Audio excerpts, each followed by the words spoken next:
Жанды үнгө басым жасаған аракет сынға қабылды. Фонограммаға тыйуу салуу айрым ырчыларга жакпай калды. Мүмкүнчүлүгү чектелгендердин мүдөөсүн аткарган төрага балдардын муктаждыгын чечүү баарыбыздын милдет.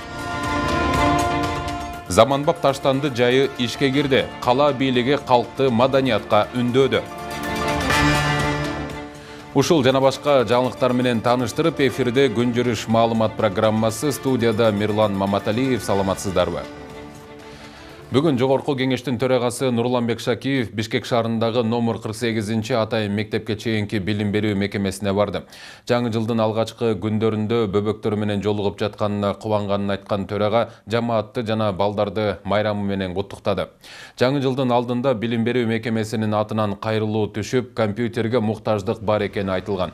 Андыктан кайрылууга кайдыгер карабай, бөбөктөргө зарыл болгон заманбап компьютерлерди алып келдик. Бул жерде тарбияланып жаткан балдарга кам көрүү баарыбыздын милдетибиз. Бүгүнкү берилген белек келечекке жасалган инвестиция экени талашсыз чындык, деди Нурланбек Шакиев. Муну менен катар бул жолку жумушчу сапары акыркысы эместигин, мындан арыда кабар алып турарын убадалады. Бардык балдар, айрыкча ден соолугунан мүмкүнчүлүгү чектелген бөбөктөр толук билим алуусу кажет. Биз бири-бирибизге колдоо көрсөтүп, биргеликте билимге умтулганда гана ийгиликке жетише алабыз, деген төрага мекеменин жамаатына түйшүктүү ишмердүүлүгү үчүн ыраазычылык билдирди. Белгилей кетсек, номер 48-чи Атайын мектепке чейинки билим берүү мекемесинде начар уккан, интеллектуалдык өнүгүүсү төмөн, сүйлөө кеби начар өнүккөн 3 жаштан 7 жашка чейинки курактагы балдар тарбияланат. Жалпы балдардын саны 222. Министрлер кабинетинин төрагасы Акылбек Жапаров бүгүн өкмөттүн саламаттыкты сактоо тармагындагы көйгөйлөрдү талкуулаган кеңешмесинде бейтапкана жана педиатрия кызматын жакшыртууну талап кылды. Бул тууралуу өкмөттүн басма сөз кызматы кабарлады. Жапаров саламаттык сактоо министрлигине медициналык мекемелерде педиатриялык кызматты калыбына келтирип, эне жана баланын өлүмүнүн себептерин иликтөө боюнча штабтын ишин жандандырууну жана балдарга медициналык жардам көрсөтүүнү жакшыртууну тапшырды.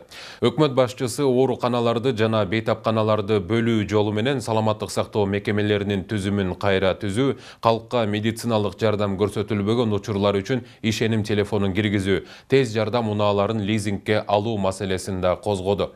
Улуттук статистика комитетинин маалыматына таянсак, Кыргызстанда 682 педиатр дарыгер иштейт. Алар 14 жашка чейинки 2 миллион 200 миңден ашуун баланы тейлейт.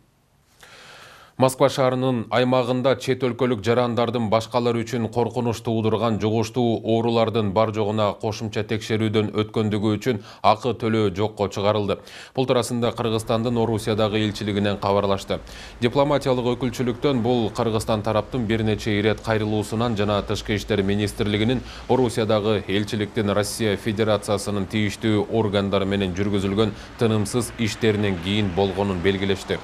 Мындан тышкары, Москва шаарынын көп функционалдуу миграциялык борбор мамлекеттик бюджеттик мекемесинин аймагында жүргүзүлгөн медициналык изилдөөлөрдүн тизмеси кеңейтилген.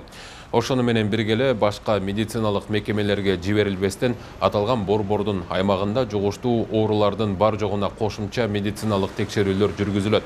Жугуштуу оорунун диагнозу тастыкталган жана тийиштүү дарылоону талап кылган учурда чет өлкөлүк жаран Москва шаарындагы адистештирилген медициналык уюмдарга жөнөтүлүүгө тийиш.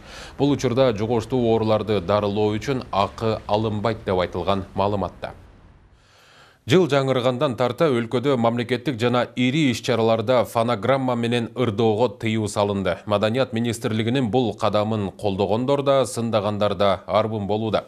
Айта кетсек, буга чейин бир нече жолу фонограммага тыюу салган буйруктар чыгып, бирок андан эч кандай майнап чыккан эмес. Жаңы кол коюлган тиешелүү буйрук кандай натыйжа берет? Буга маданият өкүлдөрүнүн пикири кандай? Тазагүл Эмилбекова чыгармачыл инсандар менен баарлашып көрдү. Маданият, маалымат, спорт жана жаштар саясаты министри Алтынбек Максутов кол койгон жаңы буйрукка ылайык. Мындан ары министрликке караштуу бардык мамлекеттик маданият жана билим берүү мекемелеринде театр, оюн-зоок мекемелери, спорттук мекемелер, филармониялар, концерттик залдар, кинозалдар, клуб, музей, китепканаларда фонограмма менен ырдоого тыюу салынат. Коомчулукка белгилүү болуп калган артисттерди, шоу-бизнес өкүлдөрүн ар ким барганда талкуулап жүрөт, үнү жок болсо деле ырдап атат. Компьютердин жардамы менен эле баягы үндөрүн жаздырып алып, анан акча табуу максатын көздөп жеңил желпи сыяктуу болуп калгандай депчи. Бул ошол азыркы кабыл алынган мыйзам ошол арасынан жандуу үн менен ырдап аткан карлыгаштарды тандап алуу деп дагы ошону даласына сууруп чыгуу деп койсок да болот да. Негизи эле акыркы күндөрү коомчулукта жандуу үн менен ырдаган ырчыларды эл өзү деле каалап, өзү деле уккусу келип, өзү деле издеп калды да. Министрлик жоопкерчилик ар бир мекеменин жетекчилерине жүктөлөөрүн билдирип, буйруктун аткарылышы катуу көзөмөлдө болоорун эскертет. Жандуу ыр болгондо аткаруучу менен угармандын ортосунда өзгөчө атмосфера пайда болот деген эл артисти Канике Эралиева бул чечимди колдоого алат. Ал илгертен эле нукура таланттар фонограммасыз эле жогорку кесипкөйлүк менен ырдашканын билдирип, жаш ырчылар вокалдык чеберчилигин жогорулатуусу зарылдыгын айтат. Былтыртан бери ушу филармонияда жандуу менен ырдаш керек деп ошондой катуу тартип болуп атат, чара көрүлүп атат да. Ошондо башка ырчылар уже деп баягы кандай десем, накта ырчылар жандуу менен баягы даярданып, ушу жандуу менен ырдап. Филармонияда бирде фонограмма менен ырдаган жок. Бул өзү жакшы нерсе дейм. Бара-бар ошондо баягы көч түзөлөт. Жандуу менен ырдаган концерттер болот дейм. Бардык жерде ошондой болуш керек да. Анан кийин буга эч кандай капа болбош керек, ырчылар деле болгону вокал менен заниматься этиш керек. Айта кетсек, 2012-жылы жогорку кеңеш фонограммага тыюу салган мыйзам кабыл алып, ага ошол кездеги президент Алмазбек Атамбаев кол койгон. Анын негизинде ошол кездеги маданият, маалымат жана туризм министри Султан Раев атайын буйрук чыгарган. Бирок андан ушул күнгө чейин майнап чыккан эмес. Фонограмма менен ыр аткарууну мыйзам менен токтотууга болбойт. Бул убактылуу эле популисттик кадам болуп жатканын айткан ырчылар да жок эмес. Алар өлкөдө сапаттуу концерт өткөрүүгө талаптагыдай техникалык каражаттар жок экенин айтып келишет. Фонограмма жок, концерт жок. Эми бул жагы кандай болот? Спорт ордосу, филармония акча таппай калат да. Бизде мощный аппаратура жок. Негизи ырчыларга неге бардык шарт түзбөй туруп эле мыйзам чыгара беришет? Ушуларга таң калам. Биринчиден, ырчыларга вокалдык жактан даярдана турган жер керек. Экинчиден, жакшы аппаратура болуш керек. Мен мурда эле жандуу үнгө макул болчумун. Үні жоқ башқа ырчылар үшін кабыл алынган фонограмма мыйзамы башка таланттуу маданият өкүлдөрүнүн тиешеси деле жок. Кыргызстанда андан башка толгон токой маданият көйгөйлөр бар. Бул мыйзам менимче 3 же 4 жолу кабыл алынып жатат. Ар бир министр келээр менен кабыл алынган бул мыйзам эл арасында уудуу болуп эле чоң резонанска айланып жатып калат. А бирок чыйынтык жок. Демек, бул жөн гана популисттик мыйзам. Эртең иштебей калса, демек биздин министрлик мындан да пайдалуу иштер менен алек болуп атыптыр деп коелу. Маданият министрлиги өздөрүнүн колу жеткен нерсесин жасап жатат да. Мен негизи муну колдойм. Анткени элдер жазып жатышпайбы бизге? Жандуу аткаруу керек. Биз андан рахат алуубуз керек деп. Чындап эле ошондой да. Жандуу, чын жүрөктөн аткарылган ыр эл менен тыгыз байланыштырып, аларды жакшы бир рахатка бөлөп, сонун кыялдарга чакырат. Негизи концерттер ошондой өтүшү керек. Бирок бул талаптын аткарыларына ишенбей турам. Анткени буга чейин деле мындай талап болгону менен аткарылбай келет. Ошон үчүн бул мыйзамдын иштеп кетишине көзүм жетпей турат. Деген менен Кыргыз Республикасынын эмгек сиңирген артисти Токтобек Асаналиев айрым өнөр адамдарынын мындай пикирлерин жөн гана шылтоо катары эсептейт. Ал филармония өңдүү көптөгөн мамлекеттик мекемелер акустиканын талаптарына жооп берет. Эгер кыргыз маданиятын өнүктүрүүнү кааласак колдоо керек дейт. Ал кээбирлер болсо эмнеге ырдап жүрөсүң деп айтат да, хобби депчи. Булар үчүн жөн эле убакытты текке өткөрбөш үчүн жасалган нерсе да.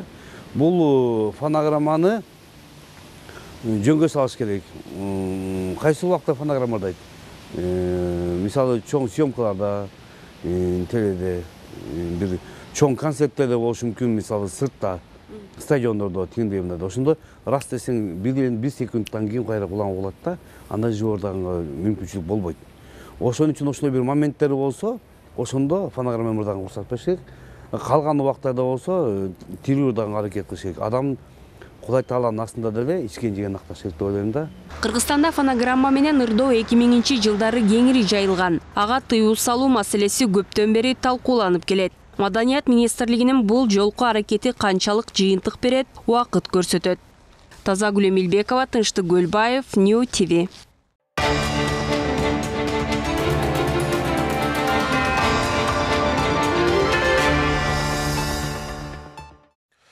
Улуттук коопсуздук боюнча мамлекеттик комитеттин кызматкерлери Талас шаарынын мэриясынын жана шаардык кеңешинин кызматкерлерин коррупцияга шектүү деп кармады. Мындай билдирүүнү комитеттин маалымат кызматы таратты. Алар Талас шаарында муниципалдык менчикте турган жер тилкелерин ижарага берүүдө коррупциялык схема түзгөн деп айыпталууда. Кылмыш ишинин материалдарына ылайык Талас шаарынын биринчи вице-мэри, Талас шаардык кеңешинин спикери, вице-спикер жана муниципалдык менчик башкармалыгынын жетекчиси кармалган. Алар алдын ала сүйлөшүп, акчалай сыйлык үчүн муниципалдык жер тилкелерин айрым жеке ишкердик жүргүзгөн субъектилерге ижара акысынын баасын төмөндөтүп, ишкерлерден белгилүү бир сый акы алып турушкан. Муну менен жергиликтүү бюджетке өзгөчө ири өлчөмдө зыян келтиришкен жана түшкөн каражаттын бир бөлүгүн ыйгарып алышкан деп жазылат маалыматта. Ошондой эле жогорудагы коррупциялык схеманын натыйжасында 2020-2022 жылдар аралыгында мамлекеттик бюджетке 30 миллион сомдон ашык зыян келтирилген. Учурда ыкчам тергөө иш-чаралары жүргүзүлүп, кармалгандардын баш коргоо чарасы каралууда. Бүгүн Бишкекте эски аянтта Кемпир-Абад иши боюнча камалган активист, блогер, саясатчыларды колдоп чыккан туугандарын митинг учурунда милиция кармап кетти. Бирок кечке жуук кармалган жарандар кое берилгендиги белгилүү болду. Ички иштер министрлигинин маалымат кызматы окуя боюнча маалымат таратып, жалпысынан 27 адам кармалып, 1-май райондук ички иштер бөлүмүнө жеткирилгенин жазган. Жагдай аныкталгандан кийин укук бузуулар жөнүндө кодекстин тынч чогулуштарды өткөрүү тартибин бузуу жана ички иштер органдарынын кызматкеринин мыйзамдуу талабына баш ийбөө беренелерине ылайык укук бузуулар жөнүндө протоколдор түзүлгөн. Алар кийин сотко жөнөтүлөт деп айтылат маалыматта. Бишкекте атайын таштанды иргей турган жай иштей баштады. Улуттук жана эл аралык стандарттарга санитардык гигиеналык нормаларды эске алуу менен таштандыларды иргөө үчүн атайын курулган эко-жай каланын 1-май районундагы Панфилов көчөсүндөгү номер 188 бөлчөк 2 дарегине орнотулган. Долбоор пилоттук негизде ишке ашырылып жаткандыктан учурда райондогу башка жайларга да орнотуу пландалып жатыптыр.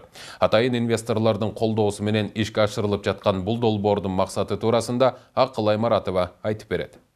Таштанды иргөөчү жайга атайын ар кандай түстөгү челектер орнотулган. Жергиликтүү тургундар бул жерге атайын бөлүнгөн челектерге желим баштыктарын өзүнчө, айнектин калдыктарын, тамак аштын калдыктарын жана ар кандай калдыктарды бөлүнгөн челектерге салышса болот. Ал үчүн ар бир контейнердин жогору жагына атайын жазуу жана челектерге таштандынын сүрөттөрү тартылган. Аянты 150 чарчы метрде ээлеген таштандыны иргеген жайга 12 евро контейнерден сырткары коопсуздук үчүн 2 видео байкоо орнотулган. 15 чарчы метр жерге атайын иш бөлмө курулуп, ал суу, канализация жана электр энергиясы менен камсыздалган. Атайын орнотулган контейнерлер жакынкы үйлөрдүн калкын эске алуу менен ишке ашырылып, бөлүнгөн жердин үстү жаан чачындан коргоо үчүн тосулган. Негизги максат ушу жаңы маданиятты сиңирүү да Бишкек шаарынын тургундарына.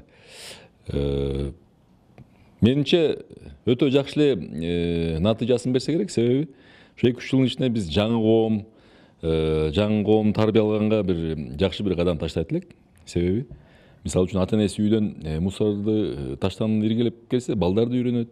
Ошентип баягы биздин маданиятыбыздагы жогорулайбы деген ниетте. 1-май районунун акими иргелген таштандылардын 60% кайра иштетүүгө кетсе, 40% таштанды таштоочу жайга бараарын белгиледи. Бул таштанды жайдагы мусордун көлөмүн азайтканга өбөлгө болоорун айтып, учурда 1-май районундагы дагы 4 жерге ачуу пландалып жатканын билдирди. Таштандыны иргеп таштаганга мүмкүн болгон пунктту ачуунун негизги максаты жарандардын таштанды таштоодогу маданиятын жогорулатууга багытталган. Ошондой эле экологиялык абалды жакшыртып, тургундардын ден соолугун сактоо менен бирге киреше бөлүктү көбөйтүү да каралган.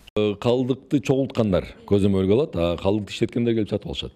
Мисалы үчүн айнектин баасы мен калп айтпасам ушу килограмм 3 сомдон болуш керек. Кагаздын баасы бир 11-12 сом, пластиктин баасы 28 сом.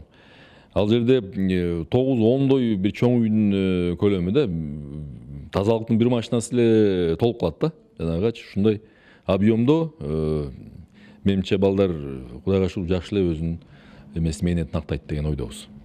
Аталган долбоор пилоттук негизде ишке ашып жаткандыктан кала бийлиги мындай аянтчалардын кийинкиси Октябрь районуна, андан кийин Ленин, Свердлов райондорунда ачууну көздөп жатыптыр. Биздин шаарда таштанды таштоочу жайлар баш аягы 950дөн ашат. Андан кийин ошол таштондуу жайларда көбүнчө келет жана өзүнчө сортточу үйсүз жашаган адамдар келип ошол жерден бөтөлкөнү теришет, өздөрүнө керектүү бир калдыктарды, таштандыларды теришет. Анан ошонун баары анан чачылат. Чачылганда алар жыйнабайт. Анан кийин көп бизде социалдык тармактарга да жаман көрүнүш болуп көрүнүп атат.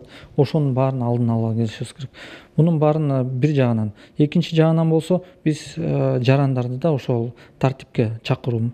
Ал эми жергиликтүү тургундар орнотулган урналардын идеясын колдошот. Ар бир бакалашканы өзүнчө циклон өзүнчө бөлүп салыш керек экен мусоркага ошол. Эрими алып келип бөлүп салса жакшы болот го деп ойлойм. В прошлом году тут все как мусор было, а когда это построили, все хорошо стало. Советую лучше такой строить. Бул идея кимдик болсо да эң туура да. Бул экология ушудан башталат. Шаар тазалаш ушудан башталат. Нравится, что порядок навели. Если так будет всегда, это очень приятно. Белгилей кетсек, аталган долбоор инвесторлордун эсебинен ишке ашырылып, чыгымы 1 миллион сомду түзгөн. Акылай Маратова, Бекназар Арыкбаев, Нью ТВ. Бүгін Бишкек мэриясынын карамагына өткөн номер 8-чи балабакчанын ачылышы аземи болду. Атайын капиталдык ремонт жасалган балабакча Ленин районунун аймагында жайгашкан. Балабакча 3 жаштан жогорку 120 балага ылайыкталып, балдар атайын жашына жараша 4 группага бөлүнүп тарбияланат. Мындан улам 2019-жылдан бери иши токтоп турган балабакча кийинки жумадан тарта балдарды кабыл алууга даяр экенин билдирди. Учурда балабакчада 20дан ашык кызматкер эмгектенет. Мен өзім бұл балабақшада 2013-тен бері иштейм, бирок мурда эски болчубуз, балабакчабыз мурда ысык суу жок болуп жатса баардыгы кирди. Конечно, баары мамлекеттин тарабынан болду. Рахматыбызды айтабыз. Бүгүн ачылышы болуп кубанып турабыз баарыбыз. Кудай буйруса, уже кийинки жумадан баштап балдарды кабыл алганга даярбыз. Саламаттык сактоо министрлигинин ооруларды алдын алуу жана мамлекеттик санитардык эпидемиологиялык көзөмөл департаменти Бишкектин жана шаар четиндеги конуштардын өнөкөт оорусу бар тургундарын жакынкы күндөрү тышка көп чыкпай турууга чакырды. Мекеменин кайрылуусунда Кыргызстандын аймагында алдыңкы күндөрү абанын температурасы -20-38 градус суукка чейин төмөндөй тургандыктан үйдү жылытуу үчүн көмүр, айрымдар дөңгөлөк, пластик жана тигүү цехтеринин таштандысын көп жага баштай турганы. Мунун баары абанын өтө булганышына алып келери белгиленди. Департамент мындай күндөрү абанын курамында PM2,5 зыян бөлүкчөлөрү көбөйүп, адамдардын ден соолугуна таасир тиет. Андыктан жүрөк, кан тамыр, дем алуу органдарынын онкология, аллергия, өнөкөт оорулары барлар, 1 жашка чейинки курактагы балдар, кош бойлуулар мүмкүн болсо сыртка чыкпай кое турганы оң. Үйдө отургандар тыштан булганыч аба кирбеши үчүн терезени ачпаганы, үйдү улам нымдап тазалап турганы туура болот деп кошумчалады. Бишкек-Ош унаа жолундагы Төбө ашуу, Алабел жана Өтмөк ашуулары азырынча унаалар үчүн ачык. Кечкисин оор жүк ташуучу унааларга чектөөлөр киргизилиши мүмкүн. Бул тууралуу жол кыймылынын коопсуздугун камсыздоо башкы башкармалыгынын басма сөз кызматы кабарлады. Маалыматка ылайык, учурда Бишкек Нарын Торгард унаа жолдору ачык, Боом Капчык айында жолдорду тазалоо иштери жүргүзүлүүдө. Ал эми Бишкек-Ош унаа жолундагы Төбө ашуу, Алабел жана Өтмөк ашуулары азырынча транспорт каражаттары үчүн ачык. Ошол аймактарда жолдорду техниканын жардамы менен тазалоо жана туз, кум өңдүү инерттик каражаттарды себүү иштери жүргүзүлүүдө. Кечкисин Сосновка, Арал жана Каракөл постторунда оор жүк ташуучу унаа каражаттарына маал-маалы менен чектөөлөр киргизилиши мүмкүн. Мекеме ашуулардагы аба ырайынын катаал шарттарын эске алып жолго чыгууда унаа каражаттарынын техникалык абалына көңүл буруп, аралыкты сактап, туманга каршы фараларды күйгүзүп, дөңгөлөктөргө оролчу кошумча чаларды алып алууну эскертет. Ушуну менен берүүбүздү жыйынтыктайбыз. Саламатта туруңуздар.